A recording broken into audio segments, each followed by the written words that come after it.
Welcome to the Run Out. I am Neil Barrett. He is Brandon Hooten. We have so much to get into this weekend, which is crazy because there wasn't any games this weekend. The PLL awards were announced today. An NLL team is moving, and the Six Nations Chiefs roster is basically Space Jam's Monstars. But before we get into any of that, how we feeling, Brandon? No games this weekend. Nice hat, by the way. Thank you. It's slowly making its way into my rotation here. Yeah, all that Chrome stuff is nice because you don't have to be a Chrome fan. They don't exist anymore. Yep. You just have cool gear. So, what did we get into this weekend? Anything cool? No, I shot that bare knuckle event. Oh, that's right. Which ended up not being the best of times. Just not optically, but situationally where I was allowed to be and whatnot. They changed that up quite a bit. So, bit iffy, but you know what? I got the shots. That's all that matters, really. But other than that, no, as much as I wanted to watch lacrosse, it was nice to have a bit of a break and just kind of be out of it for a week, but excited to get back into it. And then obviously with the awards today, jumping right back into it. And right back into it. I mean, no time off, essentially, so... Yeah. It was a well-timed break for me because the English Premier League started on Saturday, so I got to watch. I think it actually started Friday, but I got to watch Manchester United. They did not win, but they did play pretty well, which is different for them. They finished 15th last year, so they playing pretty well against Arsenal. One of the the favorites every year is. I'll take it. It's better than what we were last year. So anyway, let's talk some lacrosse. We'll start with the NLL, where yesterday the news broke that the Albany Firewolves would be moving to Oshawa, Ontario, a suburb of Toronto. If you don't know where that is, ironically, they will actually be closer to Toronto than the Toronto Rock. That's just bizarre. But we'll talk about that, but also maybe more importantly, Adam Levy also reported that this move makes it even more likely that the Philadelphia Wings will move to Montreal before the start of the season. So lots of stuff up in the air in the NLL right now. We did talk about the Night Hawks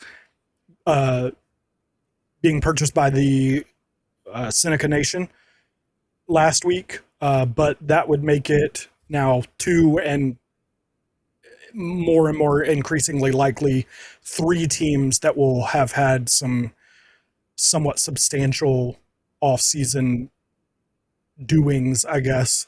How are we feeling about this? You're the NLL expert here. Yeah, I mean, I think it makes sense. I understand everyone's freaking out because it looks bad optically, but when you're a franchise that, for whatever reason, that area of the United States does not support lacrosse the way it should, or the way that you might think it is on the surface. And on top of that, I read an article today that said that apparently it's tough to fly from Toronto to Albany directly or something like that, which makes it very difficult for some of these players to get there. I mean, it's not that far of a plane ride, but for some reason that doesn't really happen. And apparently there is unfair high state workers' compensation insurance fees as well, which also makes this difficult. So when you pair those things in with low attendance, even for a team that just made the NLL finals 2 seasons ago, they don't really have a choice. And I understand that with the Nighthawk situation and then Phillies rumors being up in there that it looks bad, but it's I don't know what else you're really supposed to do as a franchise, unfortunately. And I think we need to get out of this mindset of treating these franchises like they're NFL or NBA franchises, because they don't have the backing yet, and that's just what it is. If they had the NBA's backing, all of a sudden, or money rather, all of a sudden this isn't happening. So I think it's fine. It sucks that a fan base has to lose their team, but at the same time, this is twice now that this specific franchise hasn't worked out in a place. And as far as Philly goes, I just sent a message to Kyle the other day or earlier today I got an email from them that was like welcoming the new naming of their arena. So now I'm like, are you guys staying there? Like, I don't know what's going on with that situation. If they go to Montreal, cool. I think that makes them 7 Canadian teams and 7 American teams. So maybe you go to conferences that way, which I've been asking for conferences ever since they went to unified standings. So that's kind of a lot, but that's an overview. Yeah,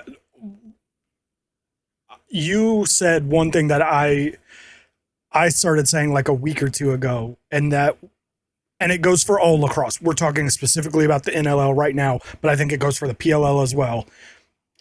This isn't the NFL. It's not the NBA. It's not Major League Baseball. We have to stop treating these teams, franchises, whatever they happen to be in their respective leagues, as if they are those things, because we're only shooting ourselves in the foot by trying to act like these teams are at that level. In the PLL, I've seen so many people that are like, oh, the teams need individual owners. Why? Why do they need individual owners? Especially in the NLL's case, we have had individual owners. It hasn't stopped teams from folding, hasn't stopped teams from moving, it hasn't stopped anything. Everyone looks at an owner like a Joe Tsai and thinks that everyone's going to be that level of committed. We just saw Panther City. Their owners were in it to make money, and when they didn't make money, they pulled the plug after 3 years. And as good as the Pagulas, Yeah, that's who owns the Bandits and formerly Nighthawks now. Yes, as good as they are for Buffalo and the Bandits and the Sabres and the Bills and everything, they were trying to hold on. They were trying to keep Rochester afloat, and it was too much, and they had to step away. Like you said, the money isn't there, and we have to stop acting like these are big time sports franchises, because they're not. Yep. I saw someone say that, oh, the PLL could sell all of their teams to individual owners and make $10 million a piece. That's outrageous, by the way. Well, I did a little bit of research because I thought that number was crazy. That is apparently more or less the number for an NLL franchise. One, that doesn't necessarily mean that it's the number for a PLL franchise, but even if it is, let's say it is, that's $80 million. That will go very quickly. Yep. It's not the same level of... I know 80 million seems like a lot to us as like individual, people who will likely never see $80 million in our lives. But it's in terms of like running a sports league, $80 million is not that much. So like you said, we gotta stop treating these teams like they're that. And I agree with you. I think the only question I had was, while I think this could be a very good move, the only question I have is, can Toronto, the greater Toronto area, support 2 teams? They do. I think so. I'm not saying they can't. I'm just saying it's one of those things that like we're gonna have to see. They do with MSL. They do with junior league, junior A's, and I guess junior B's. They probably have some senior B teams as well. Plenty, I'm sure. But the NLL is a little bit of a different beast. That being said, I think they're whatever 110 kilometers turns out to be in terms of miles. I don't know what the math is on that. I think it's like a 90-minute drive, I think is what Adam Levy said. So not very far. But at least it's a decent enough distance to where like you can still... To me, it's like the same as like a Rochester Buffalo situation where like you can... And I believe, don't quote me on this, but I believe their new stadium they're moving into just got an upgrade to where it'll hold like 7,000 or something like that. Yeah, I think it was 7 was what I heard. And Toronto, the last couple of years, was playing in some other facility while their stadium was getting repaired or something, and that only held like 5,000 or 6,000, and they packed that. So I'm sure there'll be a decent amount that can go there. To what are they going to be called? Oshawa? Is that what it is? Ontario. So yeah, I was gonna say there's that Oshawa NLL account that I'm pretty sure is That's fake. fake. It's fake. And then there was a supposedly a copyright or something for Ontario Firewolves. Yeah. So I like Oshawa. that's I think yet they'll to be go seen. Oshawa. The Oshawa Firewolves over the Ontario Firewolves. You can't take over Ontario. You're the new guys on the block. You can't take over the whole province. I mean, No, no, no. You can take Oshawa, come prove yourself, and then you can have Ontario later on. I mean, I think some of the Oshawa fans might be like, "Hey, what have the Rock done to claim Toronto lately?" Hey, if they come out, if they pack out their building after one season, they can change to Ontario, since technically they do own the trademarks to both. So they could at some point just be like, "Hey, it's Ontario now." Yeah, yeah. Well, I mean, we've seen. I'm Who down was for it? it though. The Bayhawks. The Bayhawks were Baltimore, Chesapeake. I think they were Annapolis for a little while. The Lizards were I think they were the New York Lizards, and then they were the Long Island Lizards, and then they went back to New York Lizard. Like we've seen it happen. Yep. We've seen it happen. But yeah, no, I'm mostly just excited that there's another like big rivalry there, because like right now, like without conferences, you kind of have Rochester, Buffalo, just off proximity. That's kind of it, honestly, as far as like you still have the old like Western and Eastern kind of rivalries, but those aren't even really as big now because anyone who's tuned in recently doesn't know about those. So I'm kind of excited. I understand people are frustrated about having so many teams in like a one little area, but like you gotta do what you gotta do, unfortunately. Yeah, yeah. I mean, as much as I think we'd all love to see, teams spread all over the place, if those teams aren't being supported, I'd rather have 10 teams that are all within, a 650-mile radius than, 12 teams that collapse the league, so. Yeah.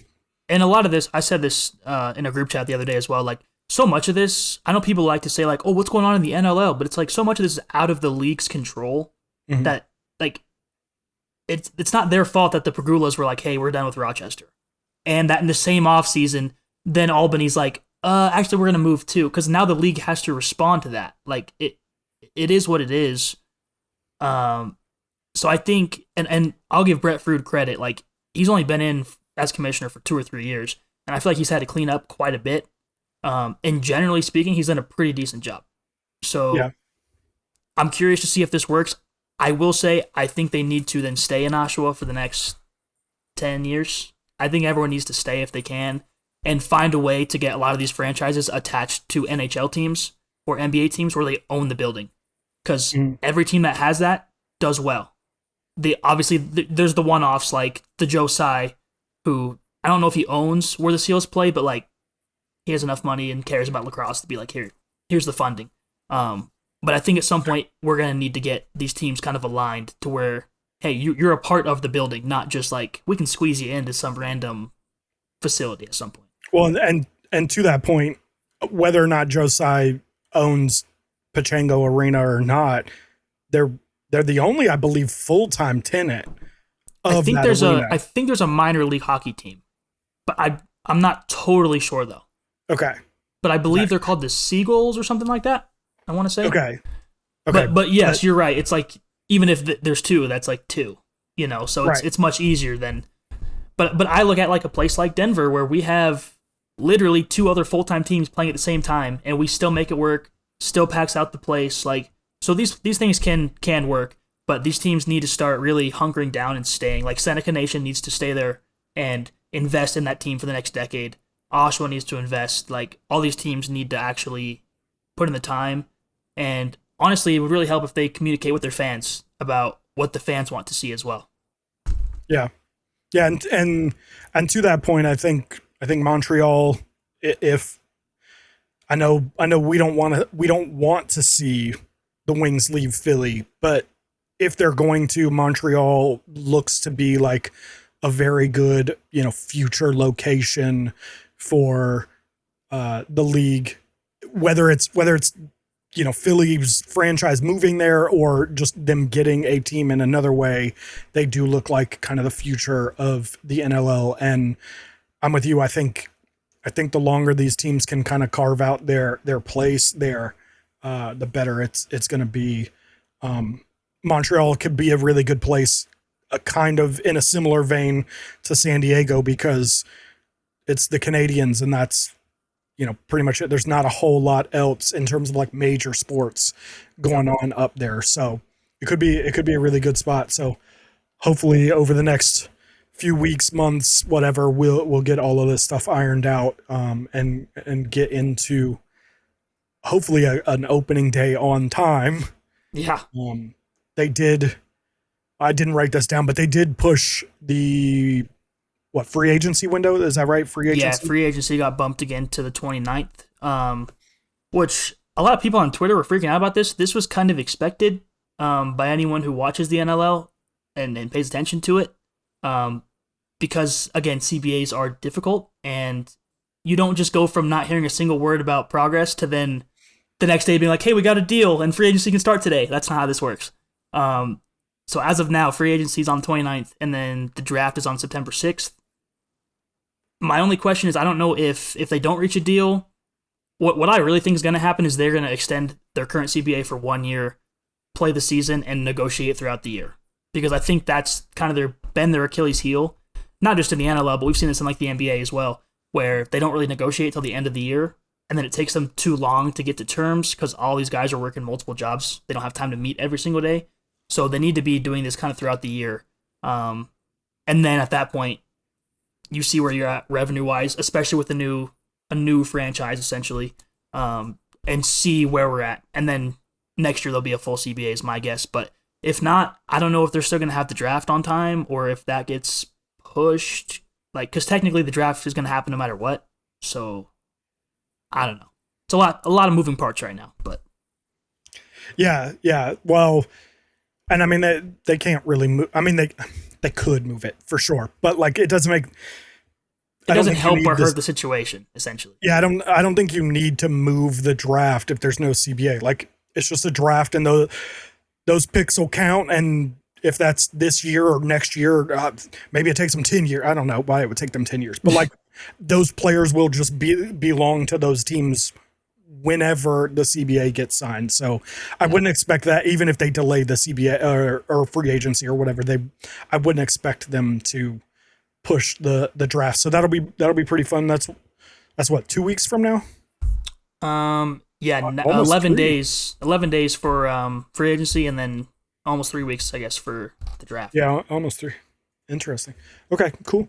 Well, like I said, definitely keeping an eye on that as we head into the PLL playoffs as well. But we'll talk about that, I guess, when it happens. Let's move into the PLL awards that were announced today. We're going to discuss the finalists a little bit, then who we think will win and who we think should win, because those are not always the same person. So we are going to, let me get this pulled. Come on, dude. What is happening? There we go. We are going to start with, I figure Coach of the Year's got a little bit of a debate. We're going to start with Coach of the Year, but I figure we'll get this one out of the way and then we can talk about the players. So the 3 finalists are your boy Tim Sudan, Mike Pressler of the Atlas, and Anthony Kelly of the California Redwoods. So how are we feeling about these finalists?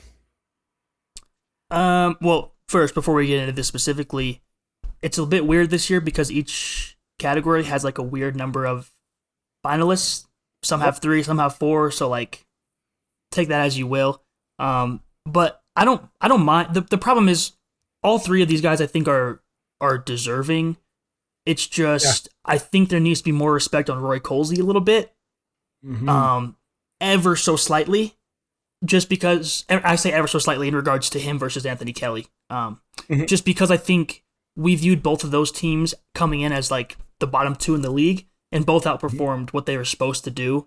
Whereas, and this is no knock on Mike Pressler, we all expected Atlas to be good, which is also a common argument I've seen online so far. So I don't mind the finalists, but I would like to see Roy Colsey in there probably over Mike Pressler just because they were supposed to be good.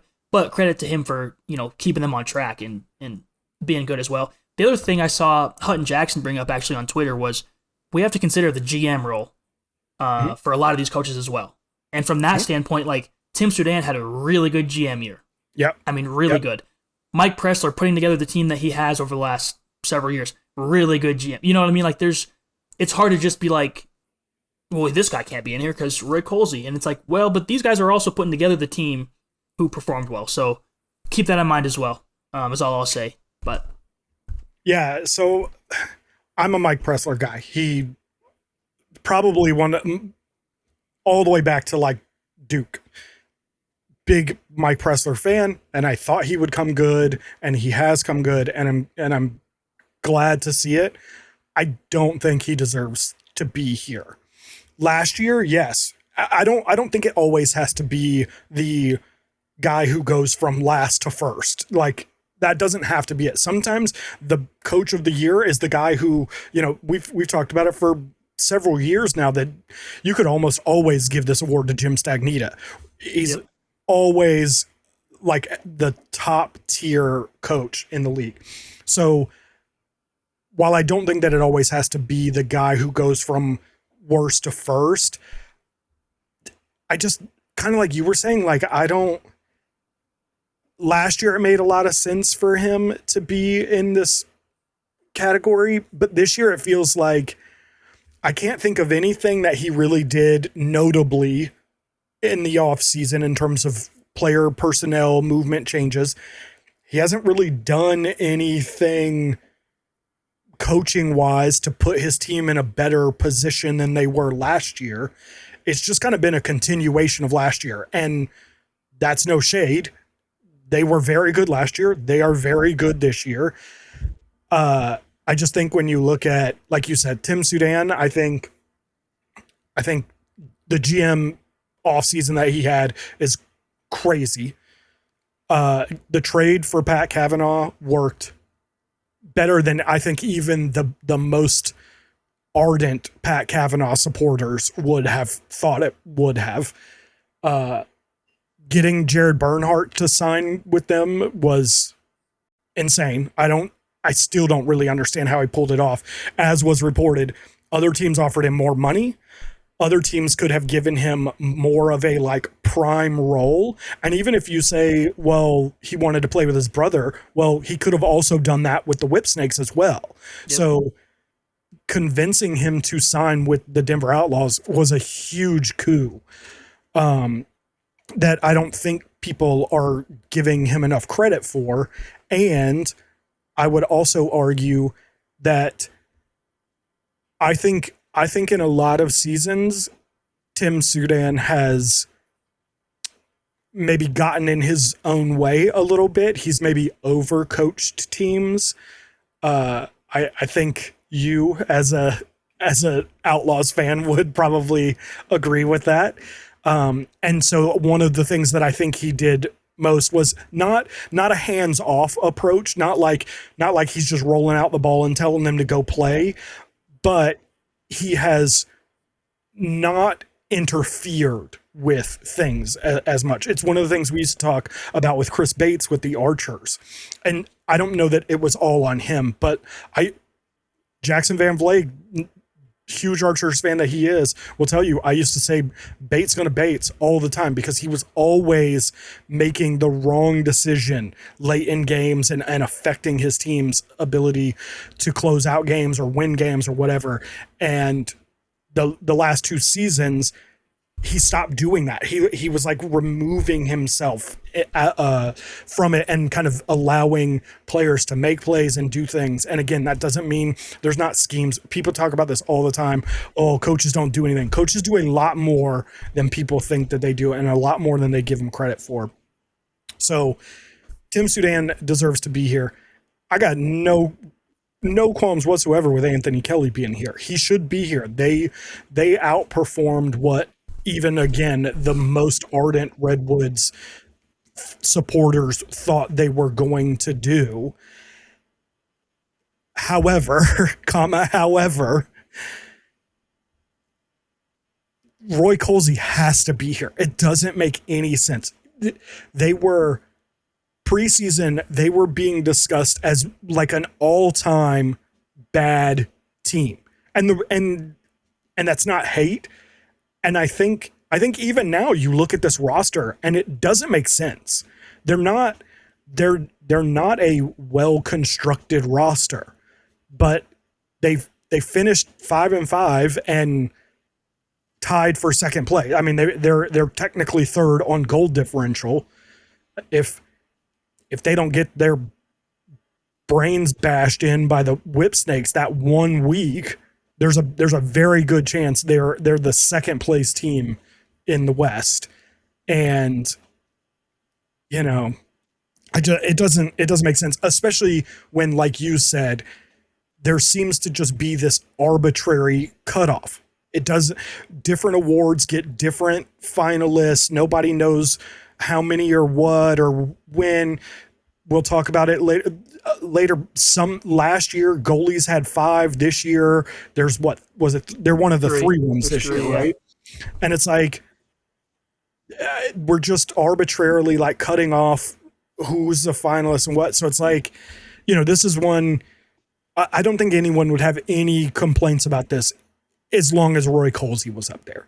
If they added him or they swapped him out with Mike Pressler, I don't think anyone would have any complaints whatsoever. So that's, I guess, the thoughts on the finalists. Who do you think will win? Is it the same person do you think should win? No. I think not a knock on him at all. I think Tim Soudan will win. I think Roy Colsey should win. Obviously, he can't because he's not a finalist. But of the 3 finalists, do you think Tim Soudan? Okay, Kelly. See that?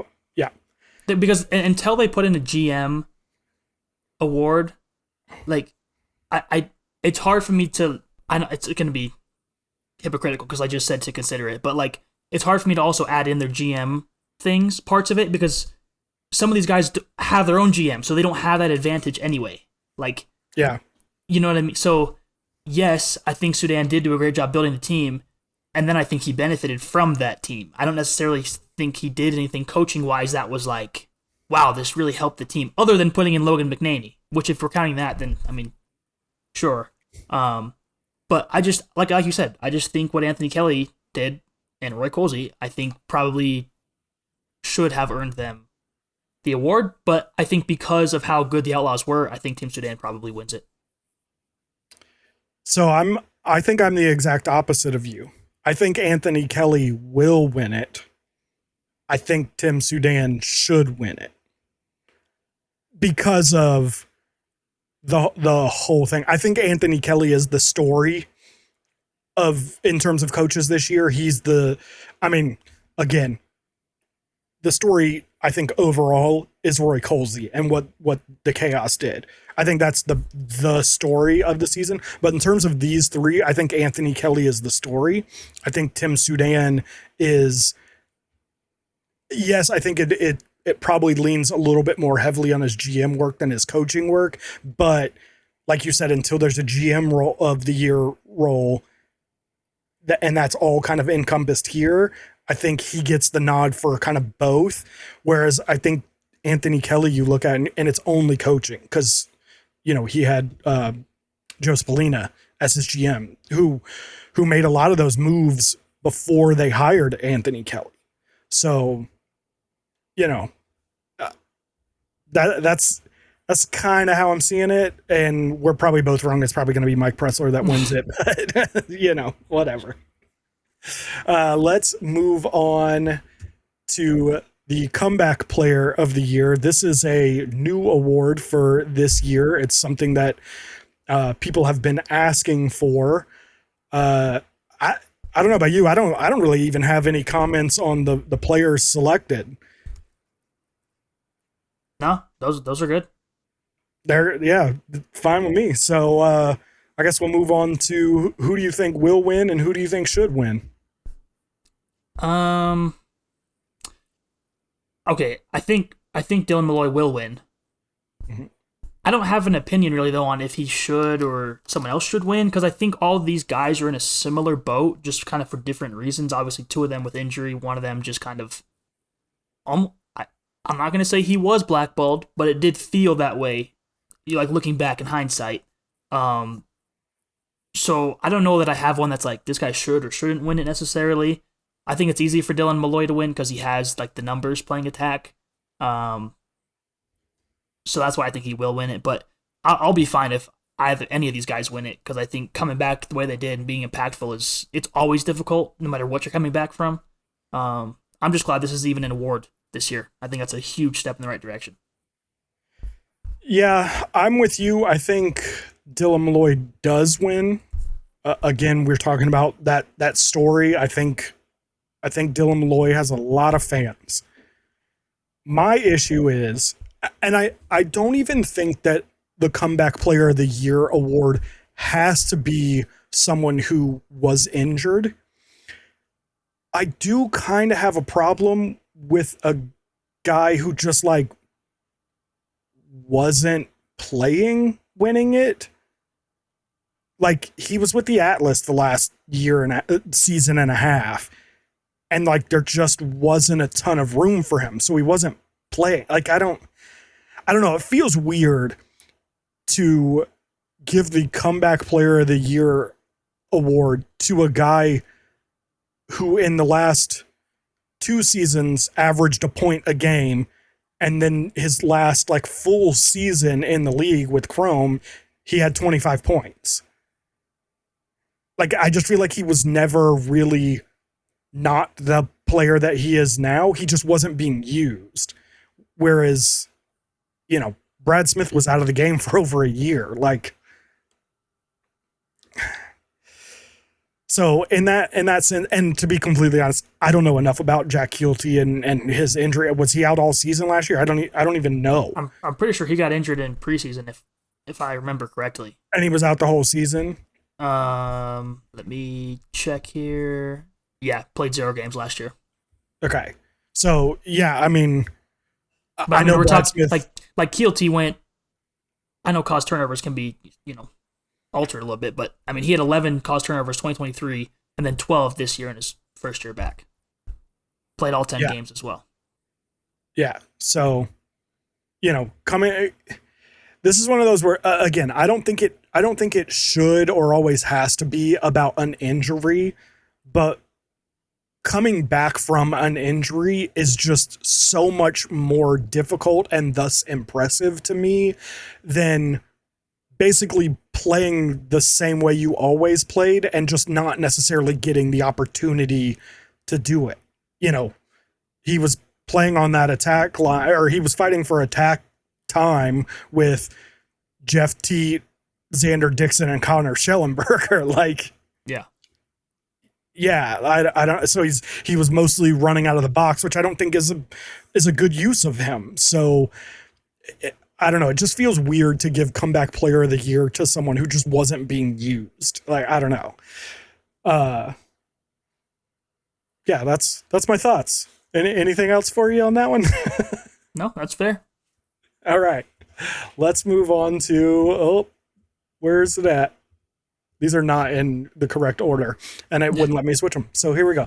Let's move on to short stick defensive midfielder. We're going to ramp up to the more challenging ones here. The finalists are Brian Tevlin, Ryan Tarafinko, Danny Logan, and Dylan Hess. You got thoughts? It's Tarafanko. Why? He's the best two-way midi in the league, in my opinion.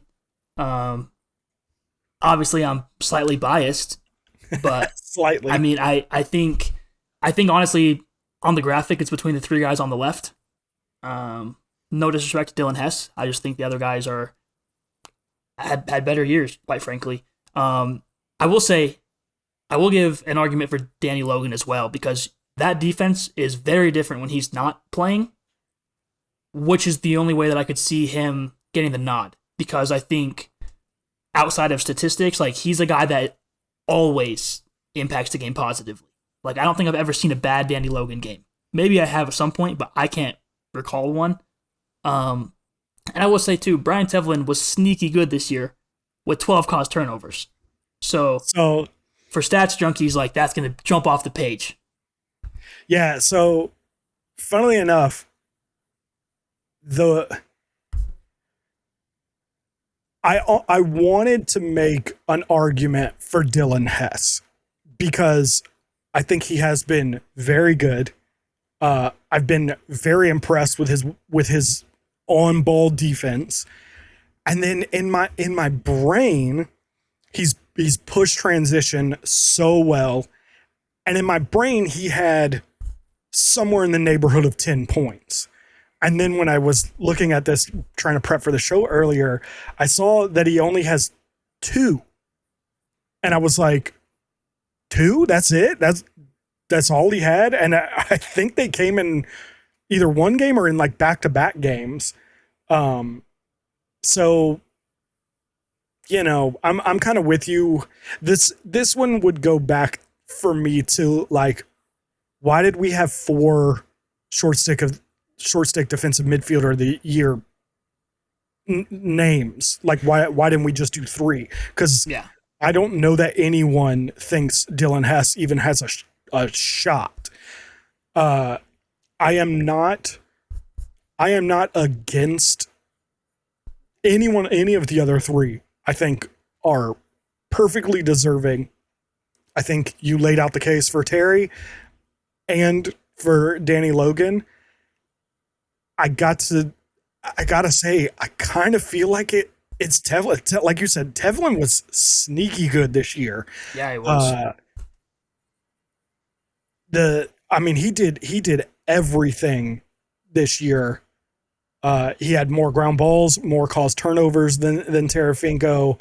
I think he had a few less points, about half as many points. But the only thing I'd say is, I think part of the reason why I did not say that correctly. Why we said that he was sneaky good is because I don't think you notice him on the field. Whereas I think you notice Ryan Tarafinko and Danny Logan for probably for different reasons, but they jump off the page when you watch them play. And that's not necessarily Tevlin's fault, but it is something interesting, and I do think something that will ultimately probably hold him back from winning it.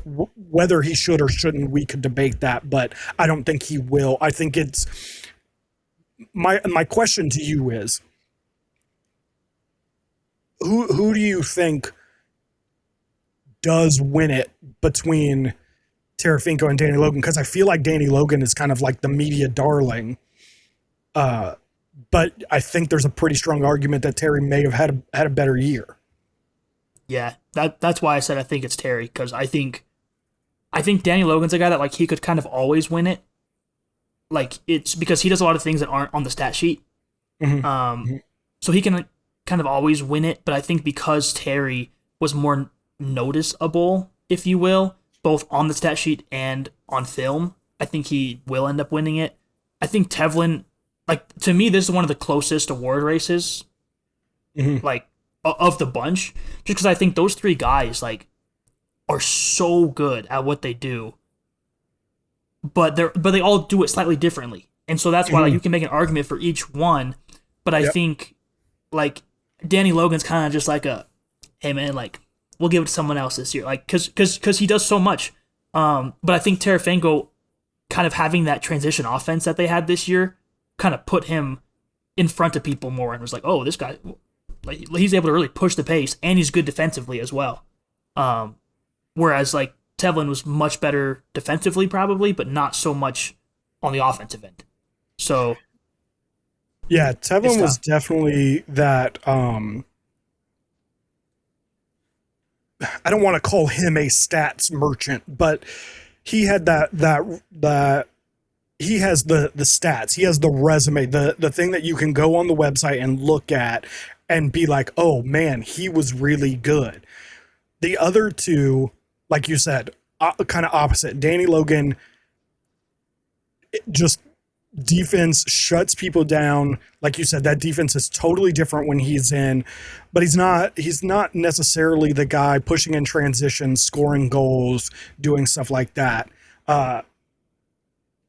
As opposed to Terry, who is that guy. He's the guy pushing transition, bringing the ball up the field, getting assists, finding little backdoor cuts to get goals and stuff. So, like you said, it's all, those three guys are very different and all have a case for it. And I not to be, sometimes I'm different from you to be different from you, not because of that, but I mostly because I think Danny Logan is kind of that media darling. I feel like it's going to go to Danny Logan. It's often hard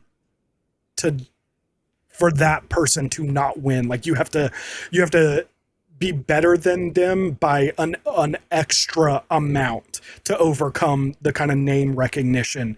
It's one of the things that I've talked about with Trevor Baptiste for several years now is you can't just be a little bit better than him. You have to be like noticeably, significantly better than him to overcome that name recognition. And that's perhaps not fair, but it is kind of the reality of the situation.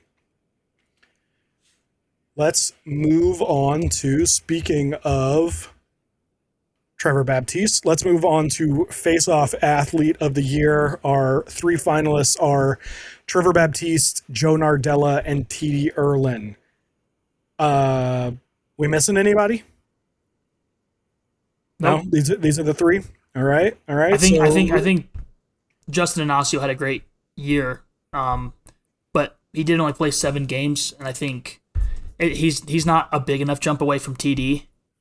I mean, he's 0.4% better than him this year, so it's kind of like you played less games and you got 0.4 more. So otherwise, had he played 8 or 9 games, maybe put JI up there, but yeah. No, I totally agree with that. If he's not even necessarily a full season, but like you said, if he's 8-9 games and he's still up in this mix, I think he's up there. But he took 100 less face-offs than Trevor Baptiste. Yeah. Like, you know, not saying it would have affected his numbers too much, but it might have. So that being said, who you got? TD, easy money. Drop it off at the bank, cash the check. TD's winning, rightfully so. Yeah. No, not that the other two are bad, but TD just had a crazy year. Yeah. He had, other than Justin Inacio, like you just said, of guys who started the entire season, he had the highest face-off percentage. He had I guess Trevor had, he was second in, TD was second in face-off wins. He had more ground balls than, oh no, I guess he was third. Luke Weirman actually had more ground balls. But all that to say, he's like top 3 in basically every face-off category, which just about nobody can say. So, and 6 points. I'm with you. Led the position. And 6 points. Yeah, right.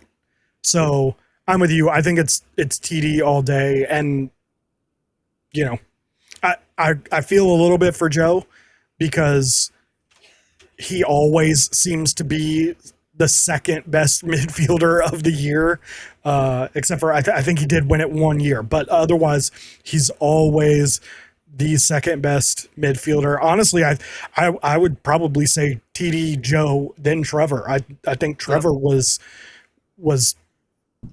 considerably third place, and that seems weird to say for a guy who's been so dominant like Trevor has. Yeah.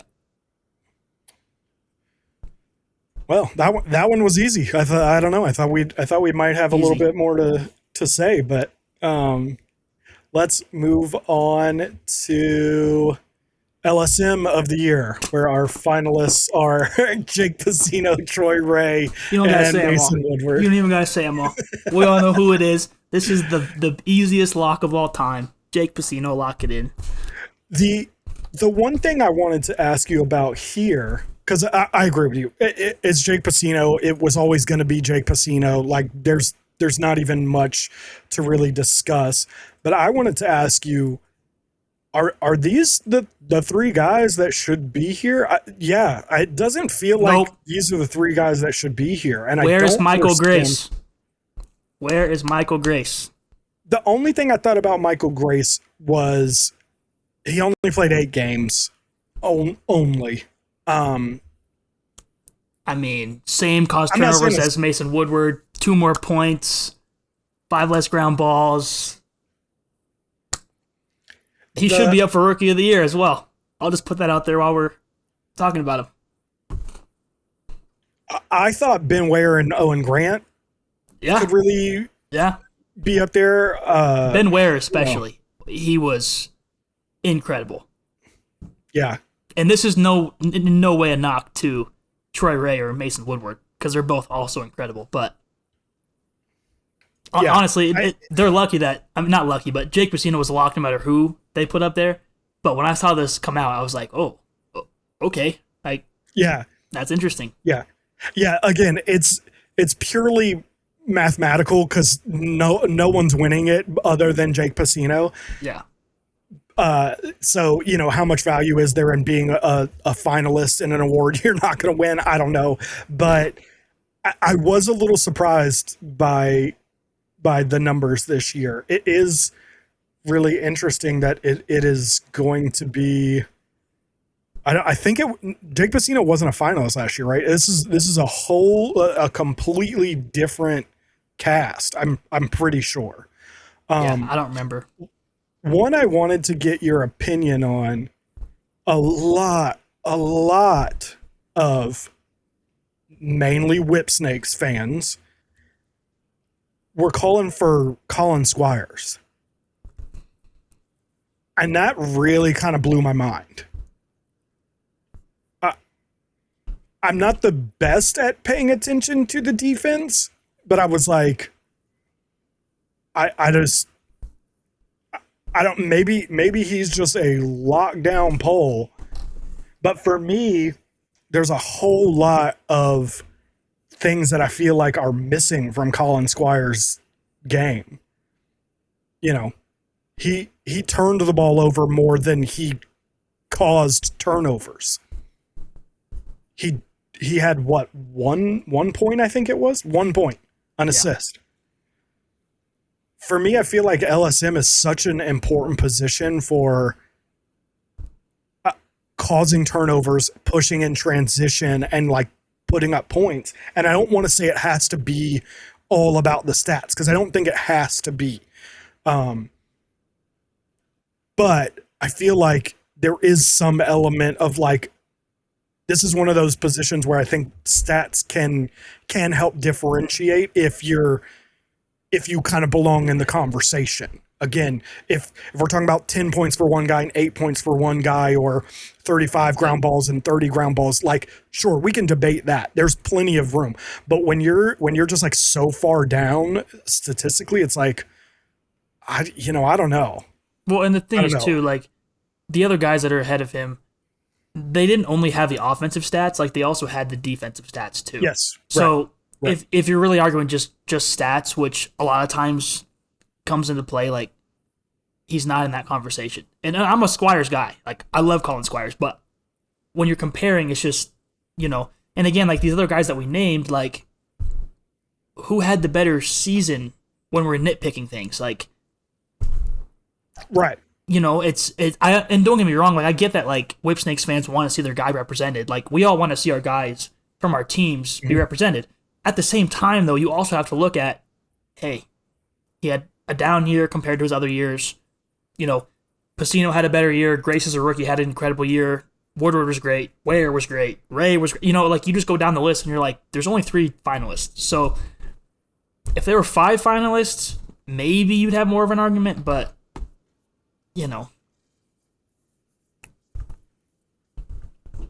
even then, Oh, you're still pushing a very tough position at that point. Like, yeah, no, I'm right there with you. I'm surprised at Troy Ray and Mason Woodward being included, but not some of the guys that weren't included. If that makes any sense. I mean, I guess, um, like you said, where there were a bunch of guys that I'd have put on this list before I got to Colin Squires. yeah.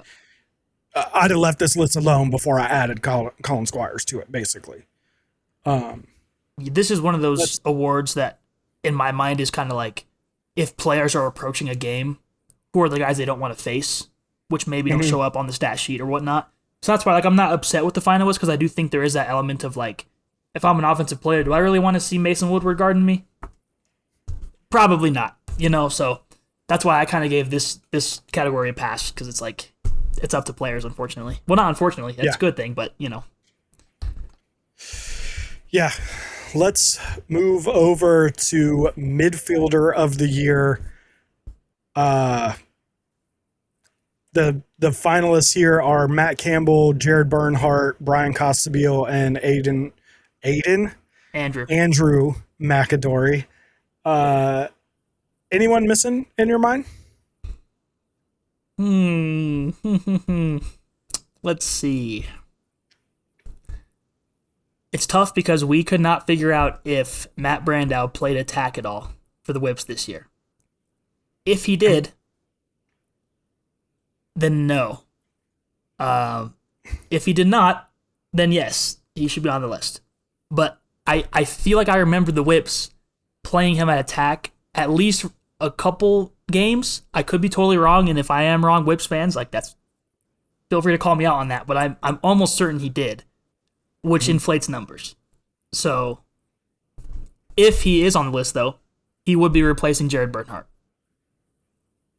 My my thought was not so much that playing attack inflates his numbers, but like, which I mean, I guess it does. But my thought was more like if the bulk of what he put forth in terms of goals and stats and offensive output took place while he was playing attack. Because I'm with you, we weren't totally sure, so we could be wrong here. But I swear he was playing attack. When, like I said, Especially, they've inverted a lot. Like, I mean, when yes, they come out with rosters, at one point they had Levi Anderson as attack, and then he started playing at midfield, and Aiden Carroll was switching, and like, I mean, they literally, flip flopped guys left and right every week. yeah, yeah. Well, but my thought too was you're 100% right about that. Excuse me. But my thought too was that I'm pretty sure that at least twice this year he lined up at attack, like he was just straight up an attackman. Uh, I want to even say that they finished out the season with like, wasn't it like him and maybe not finished out the season as in the last game because I know Rob Pennell played, but those two games that Rob Pennell like didn't play in, I'm pretty sure he was playing attack. It was like him and TJ and I don't know, Aiden Carroll or something. Levi, maybe it was Levi Anderson, but like he was playing attack. And how not even from like a points thought, but just like if he was putting in a lot of time at attack, like can he really be midfielder of the year kind of material? I don't know. And I legitimately don't know the answer to whether he played attack or if he played attack, how much does that negate his ability to win midfielder of the year? I don't know. Yeah. Otherwise, I think we're more or less correct. I was really excited to see Andrew McAdory up there. I thought he deserved to be up there, but I was a little unsure if he would get the nod just because he doesn't have the highest points total. Although looking at it now, he is, I guess, third in midfield points, behind only Matt Brandau. So I guess he did have a better point total than I thought, but I thought his contribution was more about like total package, which obviously he scored a lot of points, so that's obviously a huge positive, but I don't know. I just wasn't expecting him to be midfielder of the year material. Also, we'll get to this in a minute. Was he a rookie of the year finally? I feel like he wasn't, but maybe I just missed it. No, I don't think it was. I don't think he was either. So, like, we're saying that he's a midfielder of the year candidate, but not a rookie of the year candidate. See, you're getting into my argument that I was making a couple weeks ago on Twitter about goalie of the year and rookie of the year, in which you told me was not a valid argument. Well, yes. Yes. What I said was that that didn't make him a lock for rookie of the year. Because in theory, you could be the best goalie in the league and still have, two attackmen and a midfielder and a deep hole that were, better than you. Yeah. And it just so happens that there's an attackman and a goalie, and I believe another attackman that are better as rookies than McAdory was. Let's talk about this film rookie of the year, because I need to see it. Anyway, who do you think wins? Matt Campbell's gonna win. He's the best of that bunch that played every game and was consistent on a struggling Boston team. Like, I think if Bernhardt played 2 more games, or I guess he only missed 1 game. If he played 1 more game, maybe he's up there, but he'd still have to put up another 6 points to even tie. McAdory was really good, but I don't think anyone's going above Campbell, honestly. I don't have a reasoning for it. He's going to win it. I don't know if there's anyone else that should win it either. Here's my thing. I don't know how much, and we'll get into this with some of the other awards. I don't know how much they're going to hold the fact that his team did not make the playoffs against him. I'm not saying that it should. I'm just saying that it very well could. My opinion is that it shouldn't matter. We're talking about an individual award. Team success shouldn't really matter. If you want to make the argument that it matters for MVP, I might disagree, but at least that, okay, I can kind of understand, because it's a slightly different award. I think you can be the best positional player and your team still suck. Yep. But I mean, like I said, he led all these guys in points. He led them all with the least turnovers. He was second out of them in 2-point goals. Like, we're going to get into a guy who led his position in statistics and was snubbed in a minute. Sure, but also, like, we didn't decide finalists. So, like, we're going off of who is there. And, like, I mean, CJ Cospill's always been a guy that I think is just not quietly, but, like, because of who's around him, quietly produced very well. I think Bernhardt was very good, but again, he missed a game. He had the 1 game in Utah where he had 5 turnovers. So, he had a couple, including those 2 games, essentially, that he had nothing to produce.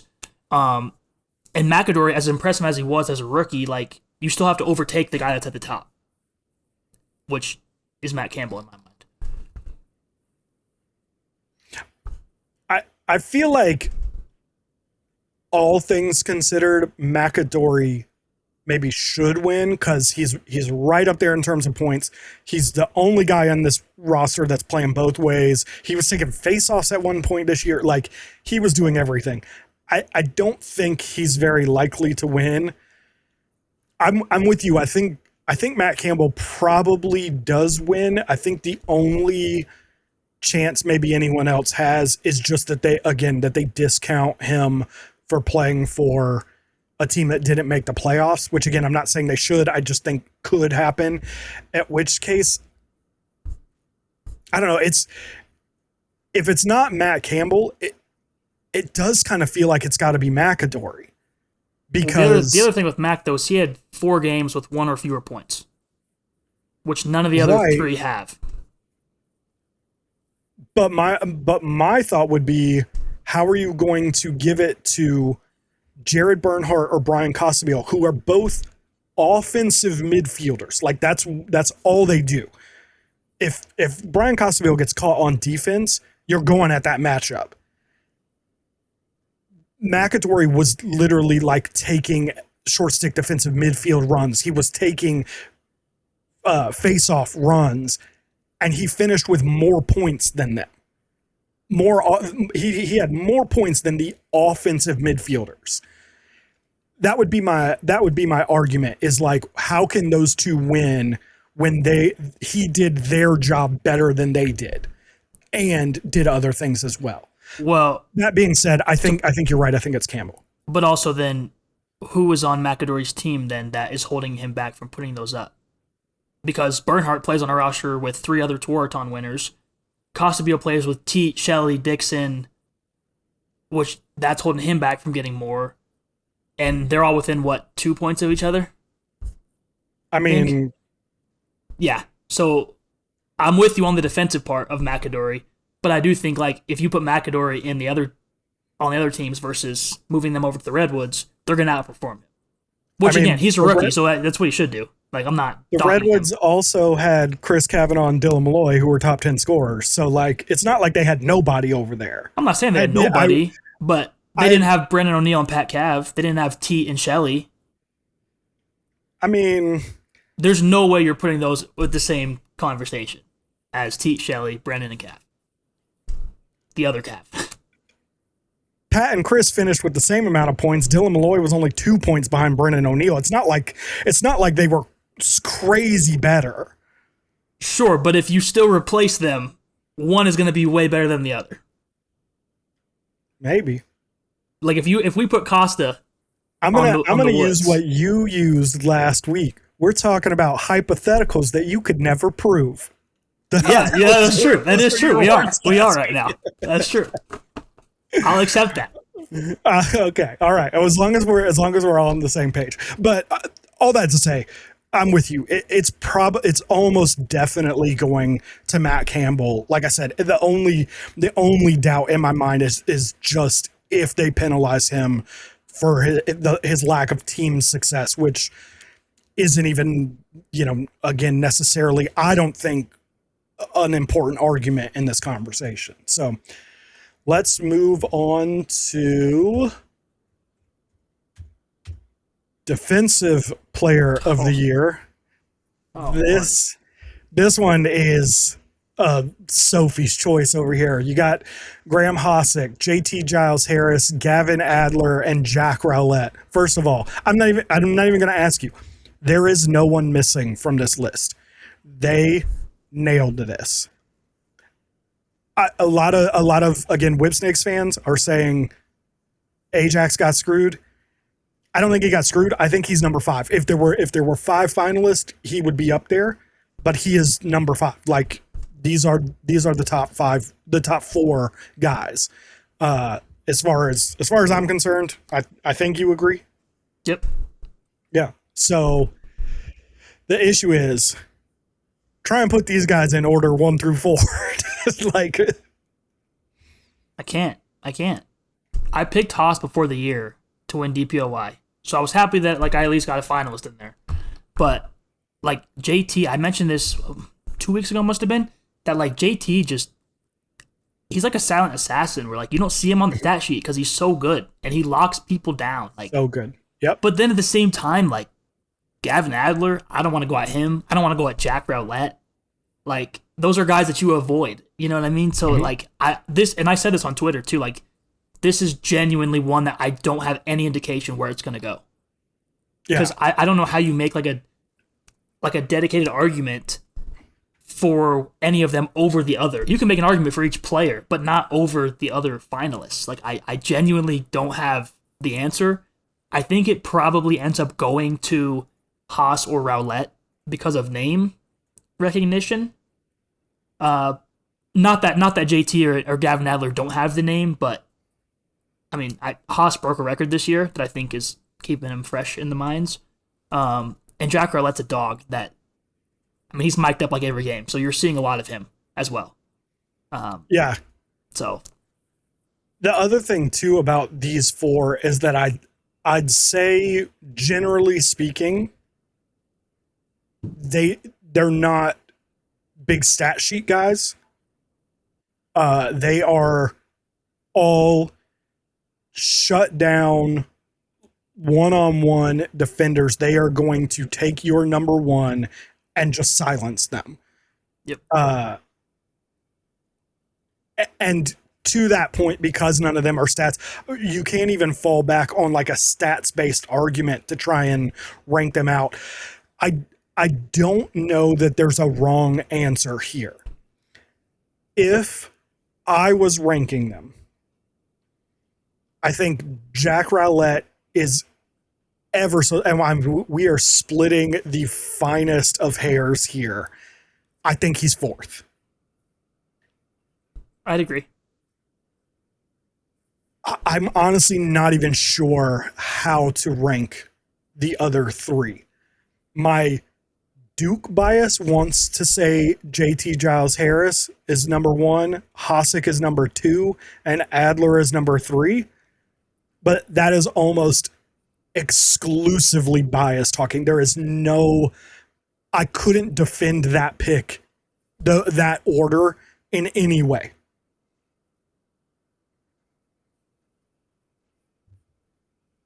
I'd have to go back and watch the tape, honestly, because Haas and Adler both have 13 or more caused turnovers. JT has 7. So I'd have to go back and watch, like, whoever they're matched up on, how many points did they give up? JT is very much not a stats guy. He is right. He is 100% that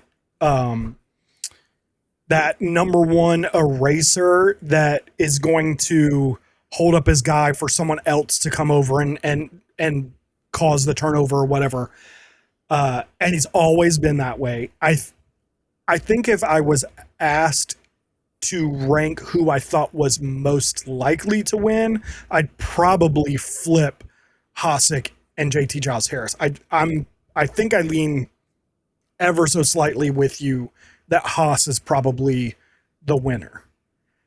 And I don't even disagree with you that if it's not Hasek, that it could be Rowlett because of, again, the attention, the name recognition, all that kind of stuff. So, and I'm not even saying that, like, they're going to rig it and be like, because I saw a tweet on Twitter today that was like, oh, they're going to pump their guys. Like, and I was like, I don't think the league's going to be like, oh, he's a big name, let's give it to him.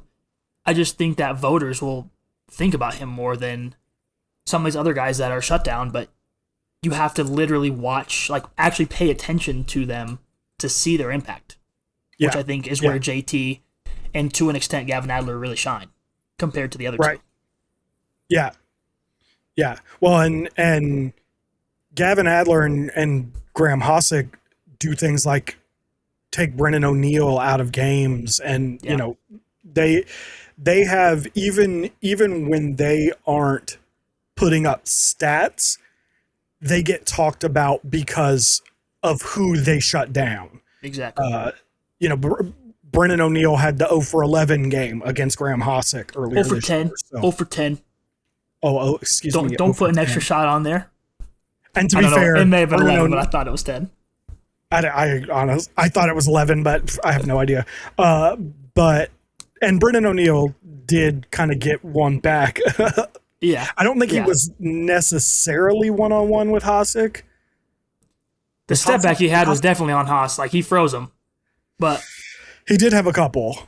But I also think that the Archers, they passed him off quite a bit on screen. I was going to say, I don't think it was as much of a one-on-one matchup as it had been in the first game. Yeah. But let me open this back up. Let's move over to Ooh, this one's going to be fun. If I can find it, it's going to be here. 2025 Rookie of the Year. Why did this one get a date and none of the other ones did? That's a great Anyway, question.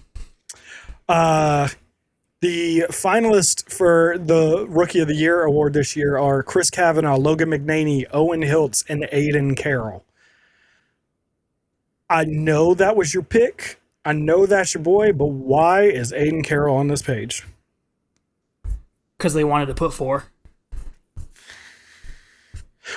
Again, though, I'd go back to Andrew McAdory. Like, why? I don't know. I like Aiden Carroll a lot. I liked him at Georgetown. I liked him this year in the PLL.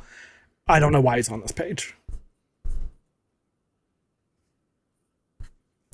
I mean, I think that his team is just more of a wild card for the most part. So when you look at his impact versus McAdory having Cav and Malloy, I think that's kind of an easier way to be like, well, he should be there. I also think they probably didn't want to put 2 Redwoods on there because of how good Chris Cav was. Like, you don't want to be like, here's the best rookie, but he also had a great rookie teammate that was, so I'm also with you though.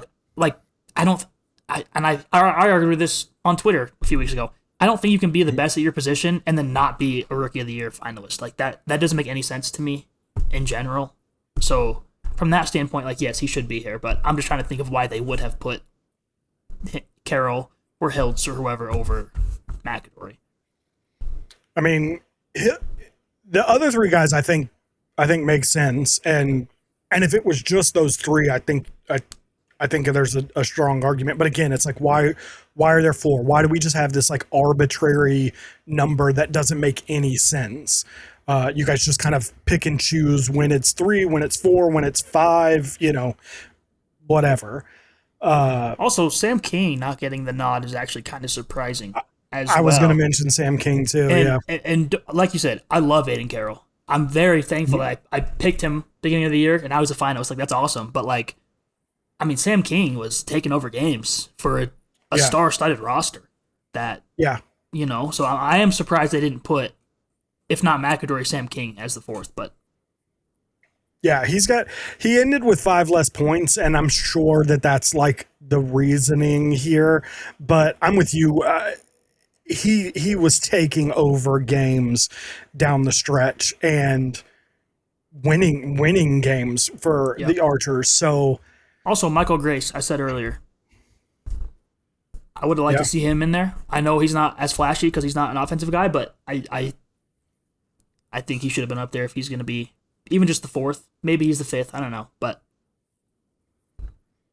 yeah, it feels like we need to first settle on a number of finalists, and then we can move on.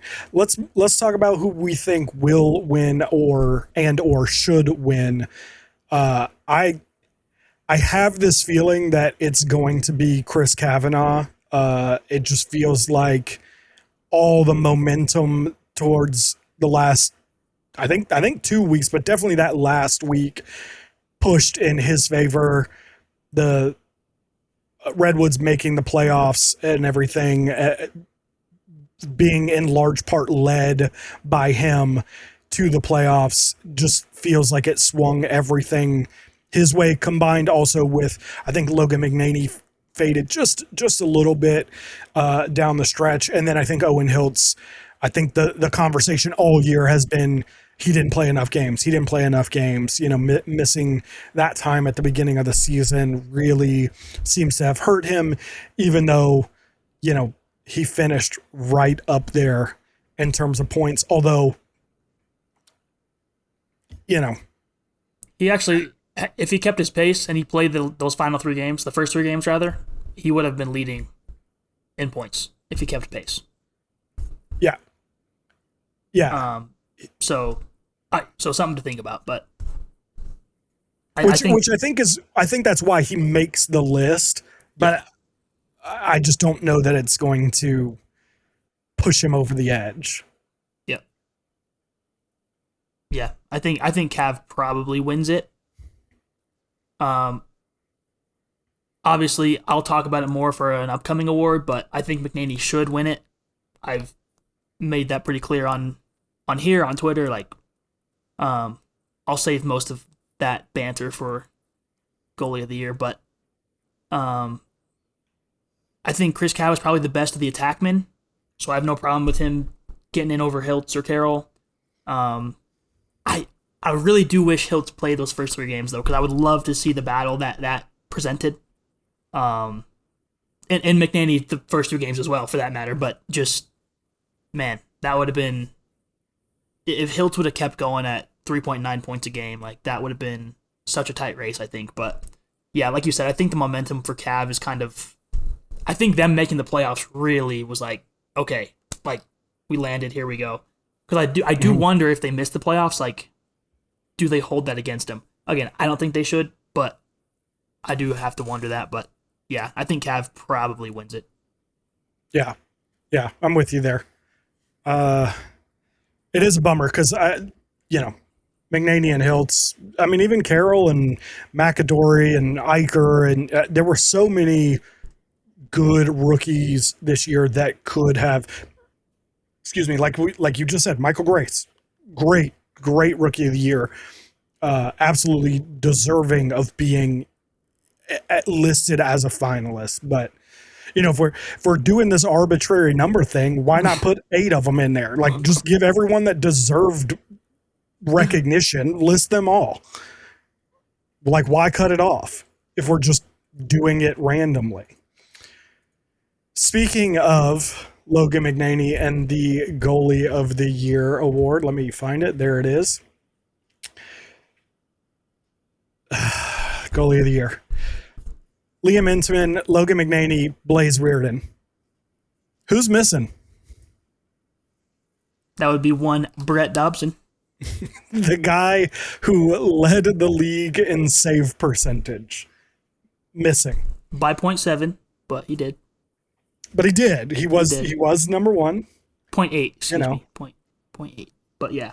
Hey, you put that 0.01 respect on his name. I am. Believe me, I have some takes on the next segment too. Don't you worry. All right.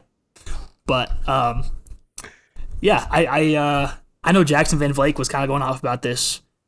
I don't think he would have. Maybe he would have. I don't think he should have won it. I think he should be a finalist though, because I think, and we talked about this a few weeks ago. Like, he was keeping his team in games. And I told this to Hutton Jackson this morning, like, if you take him off of the Archers, they're probably winning 2 games max, in my mind. Yeah, like, I think in my tweet I put 2 or under, because it's like, I genuinely don't know if they win games.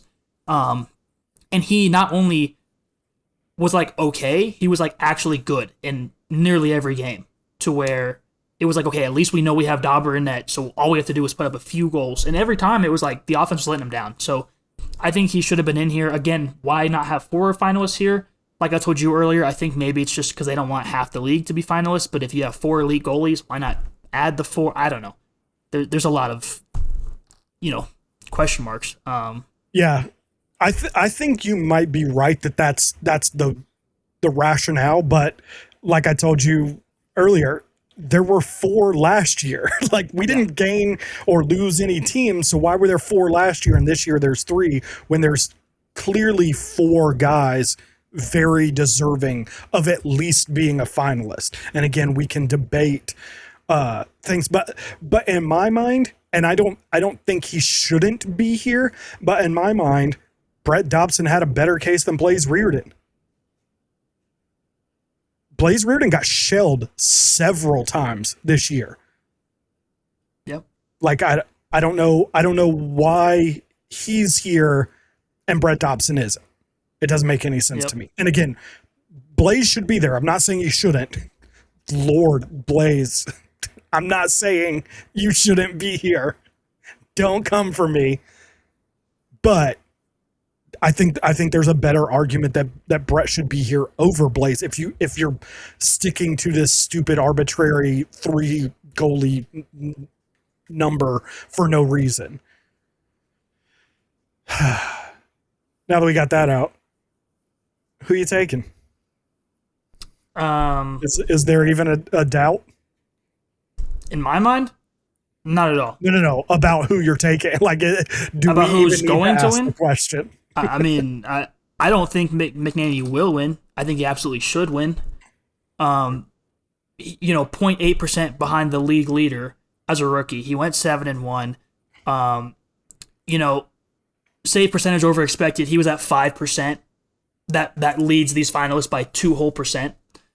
Clean save percentage, he led the league 60.6%. That's 20% higher than the next person, by the way. Blaze Reardon, 40.3%. Team clear, quick clear, 63.6%. Leads the league by another 3.6% there. Also leads the league in scores against average, 10.6. Look at the Outlaws' first 2 games, and then look at them after they put him in the lineup. That's all I gotta say. And that man he should be winning Rookie of the Year as well, while we're at it.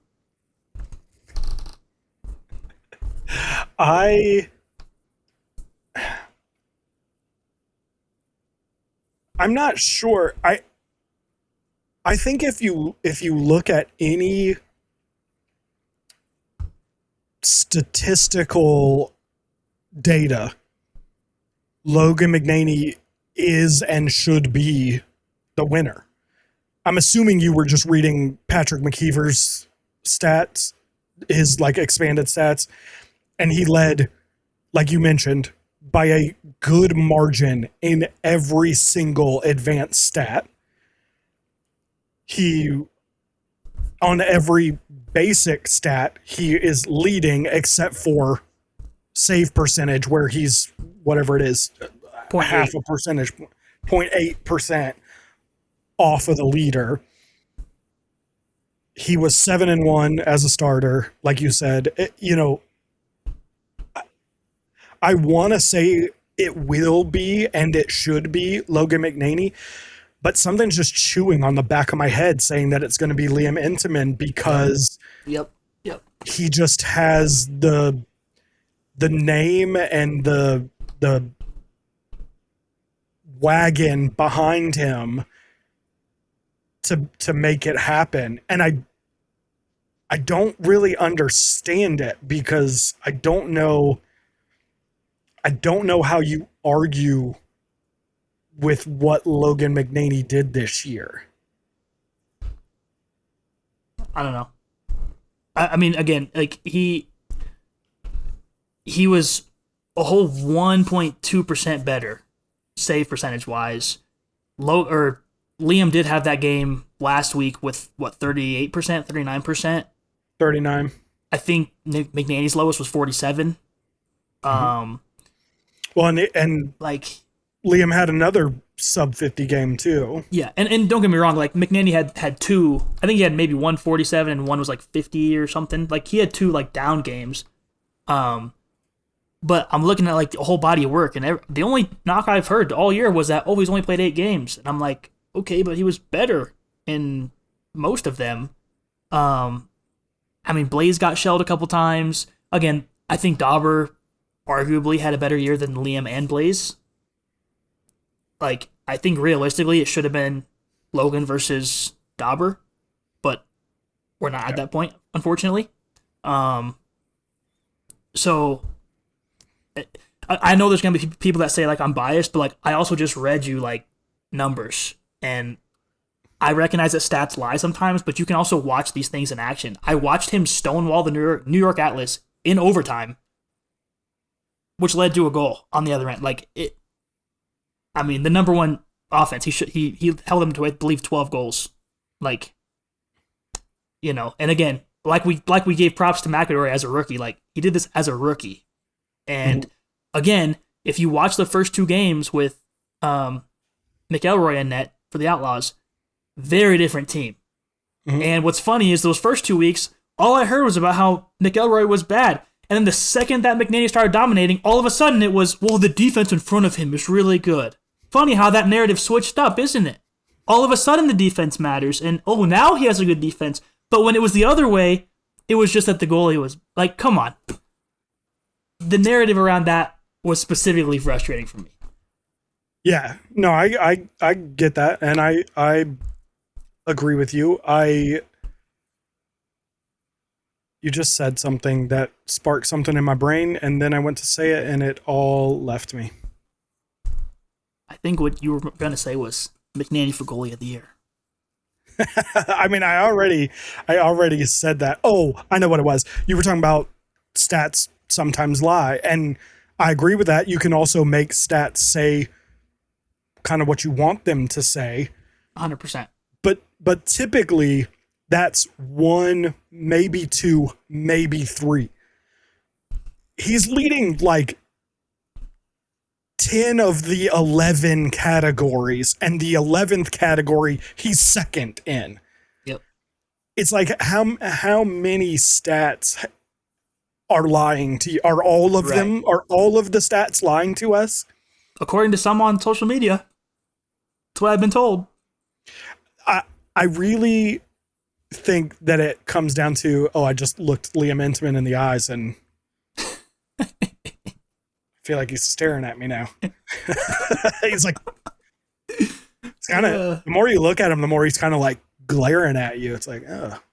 Anyway, I think he has like the flashier saves this year. He has the Sports Center top 10 kind of plays. And I think that's probably playing into this like narrative that he's the goalie of the year, coming off of, the back-to-back championships and with Notre Dame and coming in and taking the spot from a Tim Troutner that was playing very well at the start of last year. I mean, he was an all-star that year. Yeah, he was an all-star that I'm pretty sure lost his starting position the week before the All-Star game, if I remember correctly. He was not the starter at the time he was starting in the All-Star game. But either way, even if it was the week after or whatever, we all knew the second Liam hit the field, it was going to be his job. The only thing Tim Troutner could do was try to keep Liam Intamin off the field, because the second he started, it was his position from then on.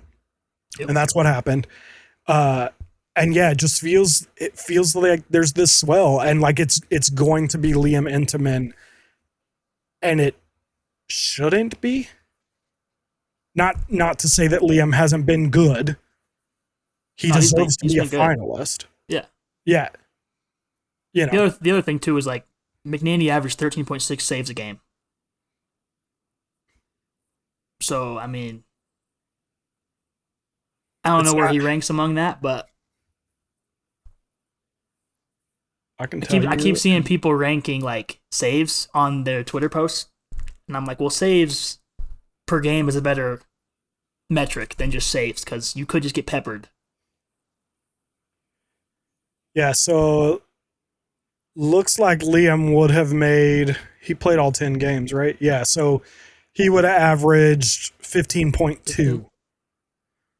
Does he lead then? He has to, because Blaze is at 14.9, 14.6. Yeah. Mm-hmm. So it's not like McNanny's far off on saves per game either, on top of the other numbers we mentioned. Yeah. So,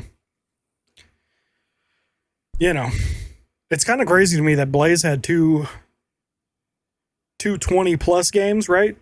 He had two of those. Yeah, I think so. Yeah, he had the 25 early on. Yeah, the 25 for sure. I think he had like a 21 or something later in the year. He had a 21 against the Cannons, and a 25 against the Outlaws. And he did not lead that category. That's crazy. Yeah. But he had 2 games below 10 and a 10-pointer. Yep. So, or a 10 saver. Whatever. Let's move on to, gotta find it, Attackman of the Year. Pat Cavanaugh, Brennan O'Neill, Connor Schellenberger, Michael Sowers. I'm not even sure that we need to talk about this very much, because it's the exact same list for MVP. So let's talk about these two together. First and foremost, I'm not even gonna ask your opinions. Why the hell are Pat Cavanaugh and Brennan O'Neill on this list?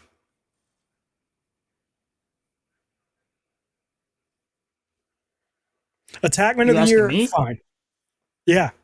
Well, I mean, I'm not asking you. I'm more or less asking the world, the And also, PLL. are you asking why is there two? Or why are they both on here? Or are you asking why are either of them on here? I would say why for MVP, I would say why are either of them there? I'm Okay, fine with both of them being. I'm fine with this being the 4 attackmen of the year. That's fine. Like we sure. said, even if a guy has a goal or two more than Brendan or Pat or whatever, I'm fine with this being the 4. I would say, in terms of attackman of the year, I would say I don't know why we arbitrarily cut it at 4. I feel like it should be 5, and Jeff Teat should be there. I know that's goofy to have 2 players from 2 teams in the same 5, but I just don't know how Jeff Teat is not included in this for attackman of the year. For MVP, I don't know why it's the same 4 attackmen from the attackman of the year. Like, do no other positions exist? You telling me that Logan McNaney, who should be goalie of the year, wasn't more important than Brennan O'Neill or Pat Kavanaugh?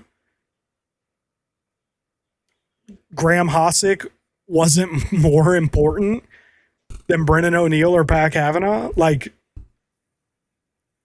I just I don't understand this MVP list at all. I cannot believe it is the exact same list from Attackman of the Year. I just disagree that there shouldn't be 4 attackmen on it. Like, I, how? Okay, first off, you mentioned Logan McNaney. That's an obvious. I've talked about that for a long time. My hot take about this is why is Brett Dobson not on this list as a finalist? And I fully understand that there's going to be people that say that like team success matters. Again, he dragged them to 4 wins by himself. He led the league in save percentage. He like how he's not a goalie of the year finalist, how he's not an MVP finalist. I just don't understand it. And when you already have an Attackman of the Year award that you're going to give out, and you say, "Hey, here's 4 guys that you're all competing for this," why are we then going to say, "Sorry, Dauber, we know you carry the team, but you don't get any looks. Sorry, Logan, you don't get any looks." Like you said, I mean Haas, I mean any of these other guys. Sorry, we're going to bring these guys back in. And as I've said numerous times now, you can't, in my mind, you cannot win MVP if you have another MVP finalist on your team. Because that means that inherently you are not the most valuable to your team because you have another guy who's quote unquote most valuable. That does not, like the definition of valuable, like that does not make any sense. Like, it's got to be one or the other. So to not have even any goalie on it is insane to me. Yeah. No other player being on this list is just ridiculous to me. No goalie should almost always there should almost always be at least one goalie on this list. Yeah. Because a goalie at the level of a Brett Dobson, of a Blaze Reardon, of those guys, even if it's just the one, those guys are just as valuable, if not more, than the attackmen are. They're arguably more valuable because they can actually steal you games. Right.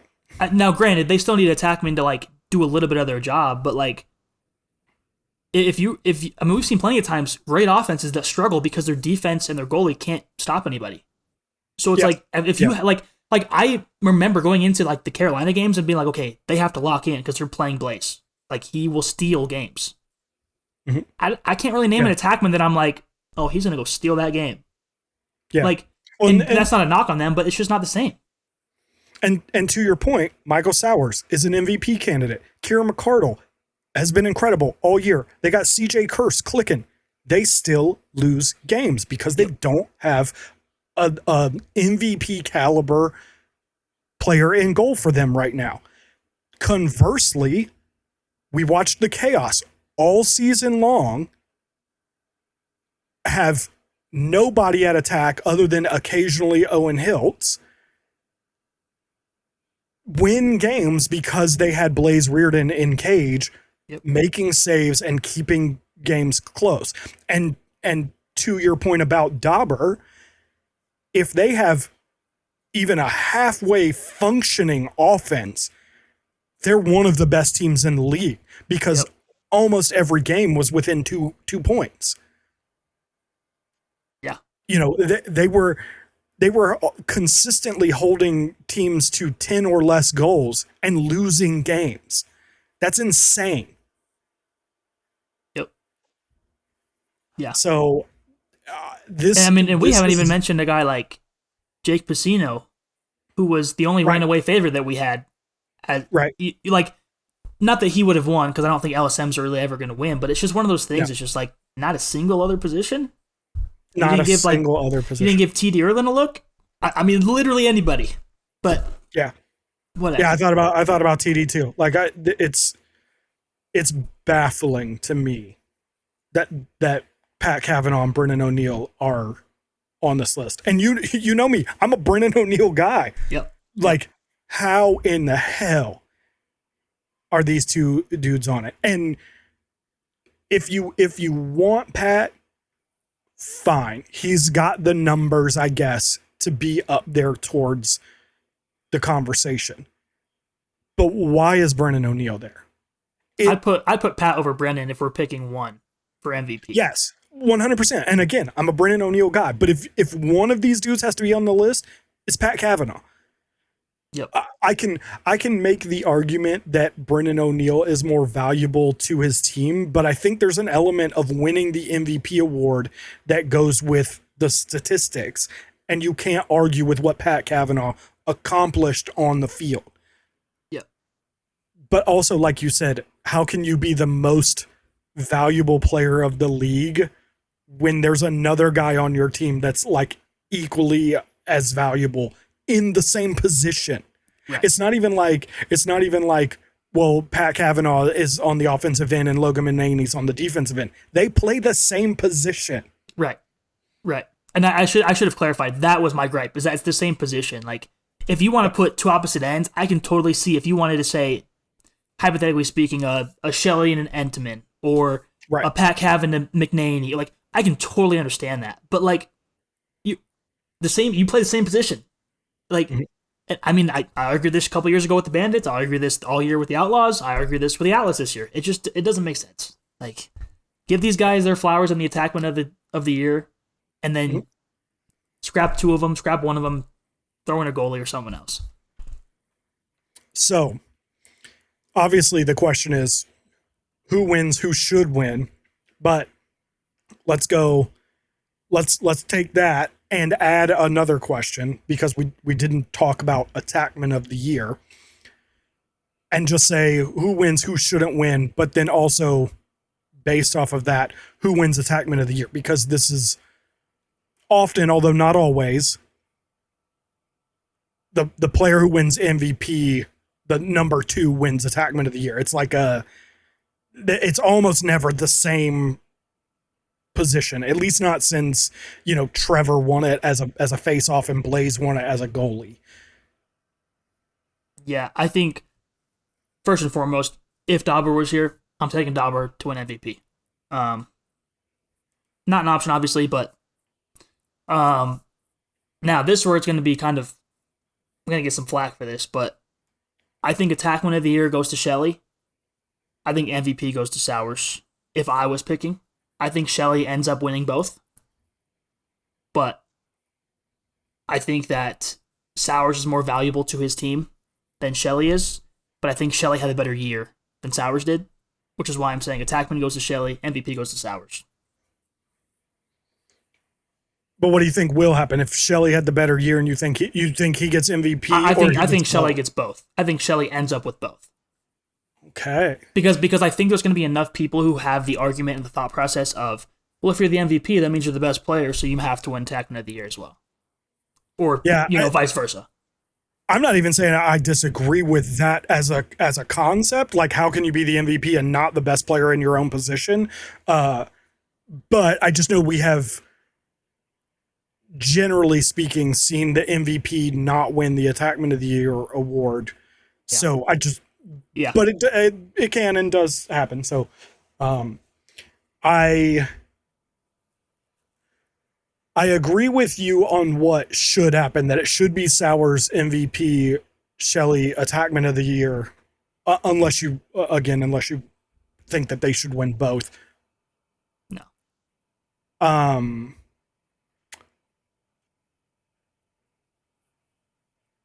yeah, but I think I agree with you. I'll go. I think Shelley wins MVP and Sowers wins Attackman of the Year because I think they're gonna want to reward both of them, and Sowers did have a really good year, but this is one of those ones where that argument about the PLL getting their guys gains fuel because again, why is Brennan O'Neill on this list? Why is Pat Cavanaugh on this list? But certainly, why is Brennan O'Neill on this list? And then, we're going to split this award to give two guys some attention rather than making it be one guy straight up and down. Well, and Even though, I think you could still make an argument for Brennan to be on there just because I think the impact that he has. I think, again, like I've said numerous times, where it loses steam for me on that front is that your teammate is there as well. But like if you watch a Brennan game, you see the way that he's affecting the defense with his gravity, which yeah, we've seen that argument for guys like Steph Curry for years. So that's where I can see him like getting a nod, but not over like we just talked about some of the other goalies and guys in the league. yeah, But I totally agree that like I can see where you're coming from with that. yeah. Well, and again, and like I said, I'm a Brennan O'Neill guy, and I talk on this show all the time about what I think he provides, even when he's not providing numbers on the stat sheet. Like you said, the gravity that he has that just pulls the defense towards him, frees up a lot of his teammates, and I'm not so much against the idea of saying like that provides a value that Brennan has that a lot of other guys don't have. I just, like you said, not over these people in other positions that are playing just crazy high level for this. Attackman of the Year, like, fine, sure, I get it, but yeah, I don't know. And again, we cut it off at 4. Why? We could have put it at 5. We could have put, McNaney, or like you said, I think Jake Pacino's a great shot. He's the only guy, like you said, when we go through this whole list where there's no argument. Yeah. It's Jake Pacino. He's the only one where there's no argument for that award. So, kind of a bummer way to end the PLL awards. Yeah. But then again, I don't know if anyone was ever going to win it over. It'll probably end up being Shelley. If I had to guess, I don't think that voters are going to go anybody else over him. But yeah. That reminds me, I just looked it up and then I forgot who it was. I was going to tell you who I picked. I don't know if you remember yours. I didn't write yours down, but I did write mine down. My preseason picks? Yeah. I do remember. I'm not going to be able to find it on Twitter because you can't search on Twitter for some reason. What? No. Oh, wait, maybe you can actually. Hang on. I only did 3 positions. I didn't do like the whole, Yeah, this is what I did. Playoff teams: California, Denver, Utah, Boston, New York, Philly. So, well, not great. Champion, Boston Cannons. Not great. I don't think they're going to do it this year. MVP, Connor Fields. And Rookie of the Year, Jackson Eicher. So I feel pretty good with how that pick turned out, even though it didn't work out. Although I do feel like maybe I changed it live, but I didn't write it down. But we'll run with Jackson Eicher. I definitely remember there was some debate about MVP and who I should pick, but I had written down Connor Fields, so I was like, I'm going to ride with Connor Fields because that's who I wrote down. I think I wanted to go Asher though, so I'm not sure it was a much better. Well, it was better because he still finished like top 6 in points, but Connor Fields wasn't even close. But where did he actually end up? Do you know? Oh, 25th. I'm not gonna lie, that's actually better than I thought it was. But that's tied with Rob Pennell, who people think should retire, and Rob Pennell only played 8 games and Connor played 2, or played 10. So yeah, I did MVP Rookie of the Year DPOY. I had Brennan as MVP. I had Aiden Carroll Rookie of the Year, and I had Graham Haas as DPOY. So all finalists. So not bad. And this is on my Twitter. I'm not making this up. I tweeted this on May 30th. So it's verifiable. Here's the question: Did you announce any playoff teams or picks or anything? I announced the champion, who's going to win the championship, and I chose the Denver Outlaws. Surprise, surprise. But that one actually legit was not a fandom thing. That was just I really thought that Brennan was going to like take a massive step off and like lead, like take the team to the promised land, which in hindsight, I mean, they got the number 1 seed and are, looking good. It just happened a very different way than I thought it was going to. So yeah, I mean, again, like we talked about all year, like nobody thought we were getting this Pat Cavanaugh this year. No. I felt like he'd be a good addition, and then Brennan would take off, and then it was kind of like, oh wait, you can actually like just take over the team, and like, hey, Brennan, just contribute over here, and it worked. So, but yeah, I feel good about my predictions, at least being finalists. It's looking like I maybe only have a real shot at one of them being correct, but hey, I'll take it. Let's wrap up with this question that came out today. You probably saw it. Adam Levy listed out the Chiefs roster, which I will get to in just a second, and asked, would this team be a favorite to win the NLL championship? The roster is Dane Smith, Josh Byrne, Lyle Thompson, Ian, is it Mackey or McKay? McKay. It's McKay. Tim Edwards, Randy Stotts, Steve Priolo, Brendan Bomberry, Shane Jackson, Nankon? That's hard for me to say. What's his last name? Thompson. Oh, I can't say it. He plays for Halifax, though. Yes. Latrell Harris, Tyson Bell, Doug Jameson, Warren Hill, Dawson Theed, Larson Sundown, Justin Martin, Brad Cree, Matt Mariner. And that doesn't include, I'm pretty sure they have Graham Hossick on their roster. He hasn't played yet, but he's on the roster. I think they have... I was getting ready to say, I want to say Dylan Ward signed with them too. Yep.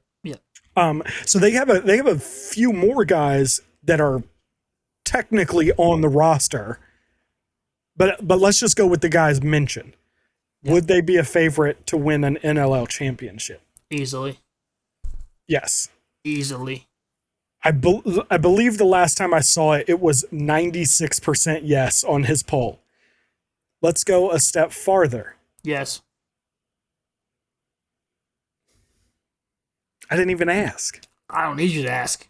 They're winning NLL championships, PLL championships, world championships. That's what I said too. I think PLL is also pretty likely, given this Monstars roster. But I think like you said, even internationally, where like, you know, the US and or Canada and or the Haudenosaunee and or Australia or Israel, Japan, whoever could pick their best of the best, and I don't think they could beat this team. Yep. This Chiefs roster is insane. Yeah. I don't know how they were allowed to build it. I don't know how it hasn't been a bigger problem for the MSL and, you know, Man Cup competitions to be like, hey, why do they get to build this roster? And like, no, I mean, I guess other teams could, but like, can they though? Yeah, I mean, you gotta think they have like the best of the best. Like, just period. So Yeah.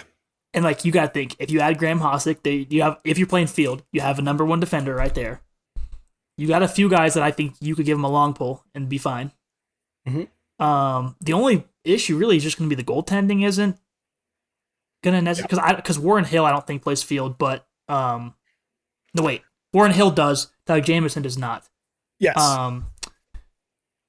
So it's and like, of course you could bring in Dylan Ward. I don't know that that's necessarily helpful this year compared to, you know, 5 years ago, but yeah, I mean, but if he's playing well, yes, if you get a good Dylan Ward, then yes, right. fantastic. And I recognize that that's a bit, you know, but hey, yeah, I mean this roster is crazy, and I don't want to be that dude, but I just, every time I see it, I cannot believe that no one's like, hey, can we do something about this? Because this is ridiculous. yeah, I mean, just the first three names I mentioned: Dane Smith, Josh Byrne, Lyle Thompson. you're scoring every time. Like what? Every time. That's what, 5 NLL MVPs between them. I lost count. It's a lot. Yeah, it's like, I think Dane and Josh have the last 2 or 3. So whatever else Lyle has on top of that. I think Lyle had the 2016, I think. Man, Lyle is 32. That makes me feel old as hell. 27. Oh, that's championship. Oh, yeah. Okay. So in 2017, he won the NLL MVP, the NLL Championship MVP, and the NLL Championship. Man. And not for nothing, but he should have had a PLL MVP as well. Yep. Oh, and he does have an NLL or a MLL MVP. I mean, from 2019. That's kind of, you know, whatever. But I didn't even think about including box championships, or I mean, field MVPs. You'd have another couple there too, right? No, you so. wouldn't. Well, actually, I haven't looked, so I have no idea. But Dane either never way, won one. No. But if you include positional awards, I'm pretty sure Dane has an midfielder of the year and Lyle has an attackman of the year. So, like, yeah, you can. Yeah, they're winning everything. They start pack and countless NLL championships on that roster too. Oh, Yep. And we didn't even talk about their coaching roster. Their coaching roster is just as ridiculous. Yeah. So, you know, they're crazy. And again, I don't know how they. I don't want to say get away with it, but like, how does no one like? Hey, hold on. Because other teams just trade their rights away. Like, here you go. Here's a gift. Those cash considerations, man, they must be pretty hefty. Well, I know like like Victoria, the Shamrocks have built a pretty good roster, but it's like a They very just got eliminated too.